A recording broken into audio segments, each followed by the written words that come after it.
All right, welcome back. We're talking about how to get a job in game design. Today, we're going to start with resume review.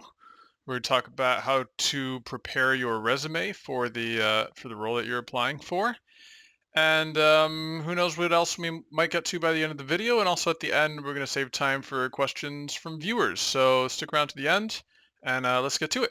So first, I want you to understand the process that your resume goes through when you apply to a company. Okay, it's really any company, not just a game company. There's a recruiter that will look at the resume. You just say you don't have a referral or anything. You just blindly send your resume to some company. It lands on the desk of a recruiter. It's the job of this recruiter to match resumes with job postings. So for the purposes of this explanation, their job is essentially to look at the resume and find resumes that are similar to the job posting that they have to fill, and pass those resumes on to hiring manager.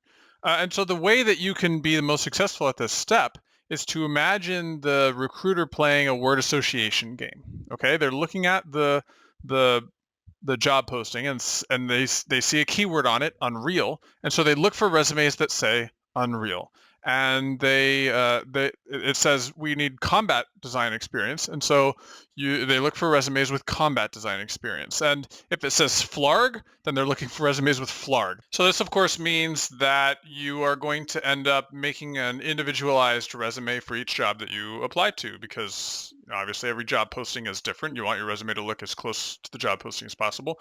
So you and I are now going to go through an exercise. I'm going to show you my actual resume, and I'm going to look for a job posting. We're just going to see what's out there right now. I have no idea what I'm getting myself into. And I'm going to pretend apply to that job posting, and I'm going to prepare my resume to look as much like that job posting as possible, so that you can see the process that I go through when I'm applying for jobs. By the way, a note to my current employer: I am not job searching right now. This is all purely for the benefit of the internet and all those junior designers out there, so that they can see what it's like to job. I like my job. Please don't fire me. All right, we're going to go to gamejobs.co. If you don't know about this site, it's very useful for looking for game development jobs. We're going to click design and senior and full time, because that describes a role that I might be looking for if I were looking for a job, which I'm not. And then we're just going to scroll a little bit and find something that represents a role that I might enjoy. Looks like this Blizzard role looks like it might be fun. And here it is. All right, so what do we have here? Senior 2 Systems Designer, Core Systems, unannounced survival game. I like survival games, very cool. So this part right here is basically a description of what the job is, and it's important to, take this seriously. Don't just skim past it. Somebody put a lot of effort and thought into writing these, because they know that they'll get better applicants if they put thought into it, and we'll answer the very basic question of like, what will I be doing? What is the job, and what will I be doing? Just see whether you'll be interested in that job. So definitely read this stuff, which I will not, because I'm not actually looking for a job. Okay, this is the stuff that we're mainly interested for the purposes of resume preparation.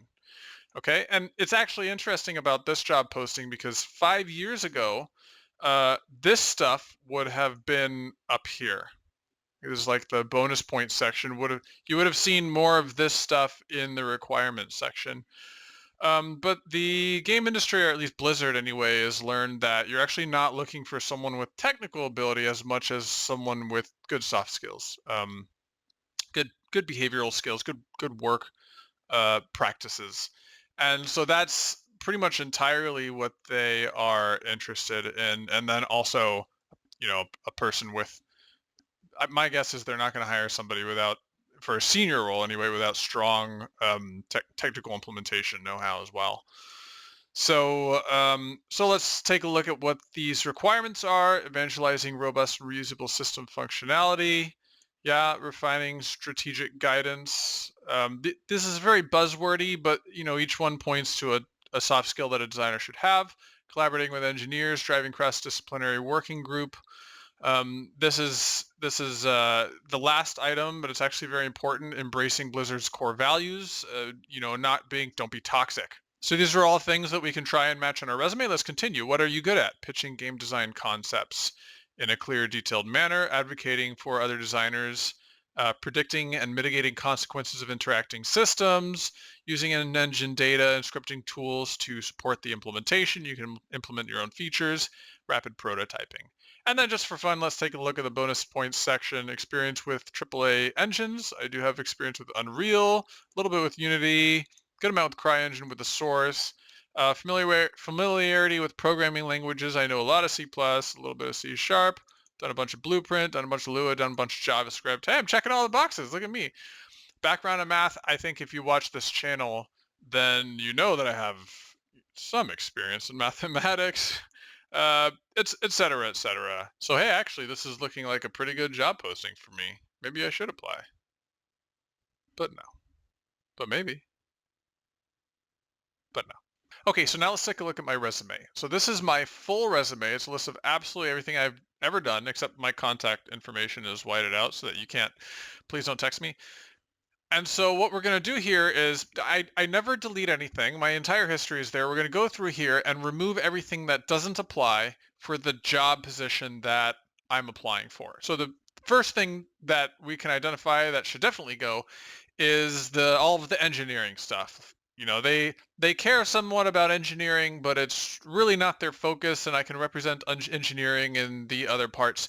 So I'm just going to go take a pass through here and delete everything that's definitely not related to the job. And by the way, I highly recommend this method. Just keep everything you've ever done in your resume and cut out things that are not applicable to the job that you're hiring for. In fact, every time I have an accomplishment at my job, every time I do something cool that is worth putting in the resume, I tend to just go ahead and add it right there into the resume. In fact, I've probably done some things at Infinity Ward that I could throw in here now that I'm thinking about it. And then you just remove stuff as it's unnecessary. And that way you never forget any of your accomplishments and you're always representing yourself the best. You can see here a lot of the stuff I've cut out. Almost everything that has to do with engineering I've cut out, even though they want some C++ experience. I think that I can represent that as bullet points in the design work because the design is the main thing that they're interested in. So all of the engineering stuff was cut, but I kept some things that were represented in the job post. So, for example, I kept math for game developers because they said that they wanted somebody with math experience. They said some things about good communicators, so I kept some of the design talks that I did. I could probably stand to cut this down some more, but now I'm going to look at the job posting and start massaging this stuff to match more closely what's there. All right, so heading back to the job posting, I see that it talks about collaborating with engineers operating in a variety of domains. And so I've added this line item right here, collaborated with gameplay UI and services engineering to build crucibles, yada yada, which is a thing that I actually did. Driving a cross-disciplinary working group with clear goals and etc. The term cross-disciplinary will appear, a few times in my here. Holding implementation of complex systems, I talk about that, somewhere complex systems, pitching game design concepts and so I have here, where was it? Pitched and rebuilt and build a redesign from the ground up after launch, et cetera, et cetera. I could definitely go on and improve this more, make it match a lot more the job role. But since I'm not actually applying for this job, I'm going to stop here. I think you get the idea. Now, look, if you're just starting out as a designer, your resume probably doesn't have as much stuff on it. But, when I was a junior designer, I didn't have a lot of stuff on my resume either. But don't let that stop you. Please don't let that stop you. There is a company out there who's looking for someone like you right now. I promise. It may take some effort to find. It may take a while. But it is out there. Don't get disheartened. The fact is that when you tailor your resume to a job posting like this, your odds of getting to the next stage increase drastically. Right, Barrett? So now a question that I hear a lot from my mentees is, should I even bother applying? Like they have Blizzard didn't, but some job posts require this many years of experience in games or something like that. And, it's a little bit less common in the industry, as you saw from that job posting these days. But sometimes you will see that require 2 years video game experience. Look, there are two things you can do about that. One is you can not worry about that, okay? What companies are interested in is not, whether or not they say it, a specific number of years of experience. They're interested in people who can do the job. Okay. And if you have things on your resume that show that you can do the job, even if it's in a related field, say you are a UX designer and you're trying to move into games UX, then that's relevant. That's design experience. And if a hiring manager is looking for candidates and they see that you can do the job, they're going to completely overlook the number of years of experience. If you're in doubt, if there's any doubt in your mind, just apply. Let them reject you, because it could be that they don't reject you. But don't reject yourself before the process even starts. And the other thing is that if you see something in the job posting that you don't have direct experience in, well, that's a solvable problem. You can get experience, especially if you're just starting out and you don't have any specific games on your resume for large companies, and it says we need game development prior experience. Then you can just crack open Unity or Unreal or something and make a project. If you rewind the video and you look at the bottom of my resume, it just has a bunch of projects that I did in my spare time. That's all those were. I wasn't working for a company. I just decided to make a game and I put it on my resume, and you can too. Don't represent yourself. Don't make it look like you worked for a big company when you don't. But make it, don't hide it in the project section at the very bottom of the resume. It's relevant experience. Put it, if it's a recent thing, put it at the top where the most recent things should go.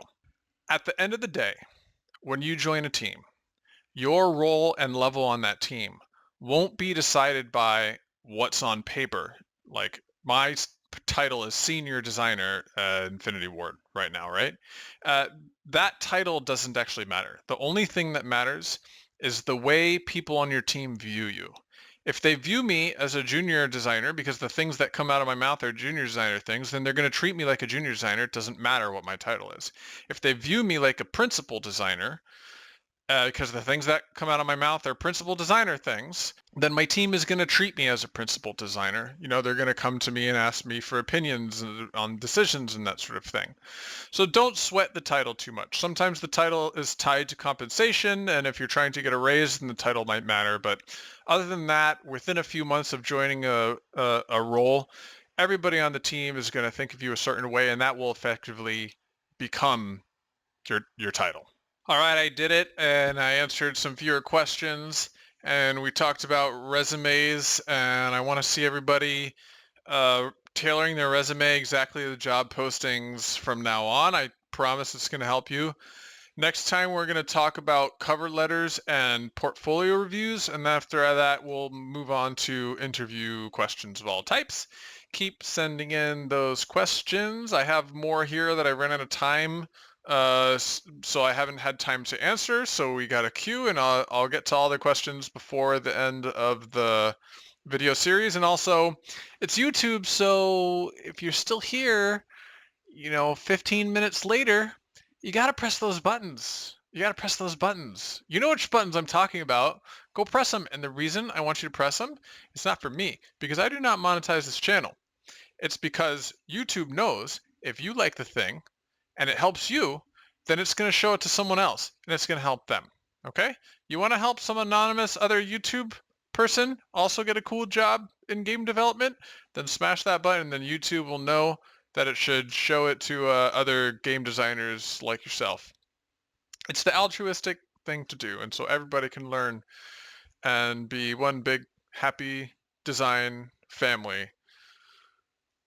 Anyway, smash the buttons.